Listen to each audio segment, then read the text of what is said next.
Comme chaque matin, au cœur de l'un des hameaux de Val-de-Velle, le fournil de Cyril attend ses premiers clients. Particularité de la boulangerie, avec une farine issue des blés de la commune, proposer un pain vraiment local. C'est ma farine, vraiment ma farine. C'est-à-dire que la mouture est faite vraiment des grains ici de Val-de-Velle. Elle est stockée comme au moulin d'Aubérive, cette farine, et elle m'est livrée toutes les semaines. Effectivement, c'est tout un circuit qu'il a fallu mettre en place pour arriver à cette production spécifique. Des agriculteurs, un meunier, une coopérative et un boulanger. L'idée, c'était vraiment que les agriculteurs puissent manger du pain issu de la farine qui est issue de leur propre blé.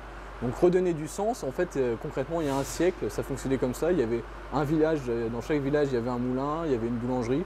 Et ça se faisait comme ça, de manière sans une philosophie particulière. On s'est dit pourquoi pas retrouver ce bon concept d'antan. Pour être simple et moderne, il faut parler de circuit court. Le territoire prend sa véritable dimension et la proximité fait le reste. On sélectionne un blé meunier sur la commune de Val-de-Velle avec un agriculteur.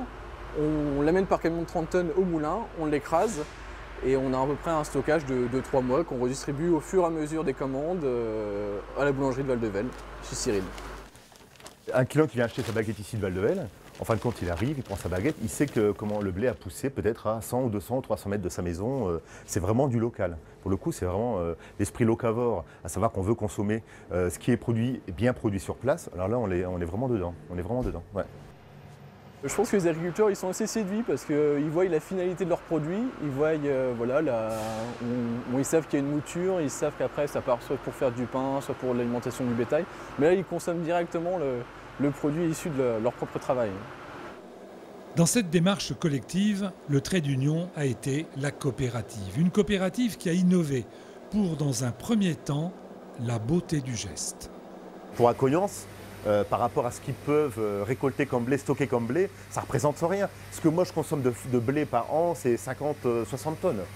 Donc vous savez les volumes que font Accoyance. Par contre, ils ont été intéressés par la démarche.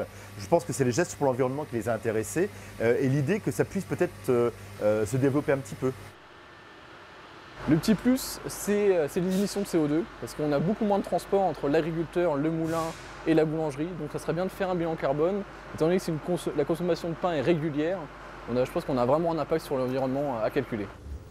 Logiquement et très honnêtement, meuniers et boulangers ont répercuté sur le prix de la baguette les gains réalisés sur les transports. Ici, la baguette tradition en farine haut de gamme est vendue 95 centimes contre 1,10 € habituellement. Et la courvêtue a du succès. Son nom, courvêtue, est une jolie trouvaille. La courvêtue, c'est l'assemblage de 3 syllabes. Et ici à Val-de-Velle auparavant, c'était 3 petits villages qui s'appelaient Courmelois, Vey et Thuisy. Ils ont été rassemblés en 1974. Et je voulais faire un petit clin d'œil aussi aux habitants puisque moi je suis vraiment du cru, aux habitants du coin, en reprenant le début des syllabes pour donner un nom à ma baguette. Donc ça a donné la courvêtue. Courmelois, Vey, Thuisy. Donc c'était sympa, c'est un petit clin d'œil, quoi. Ouais.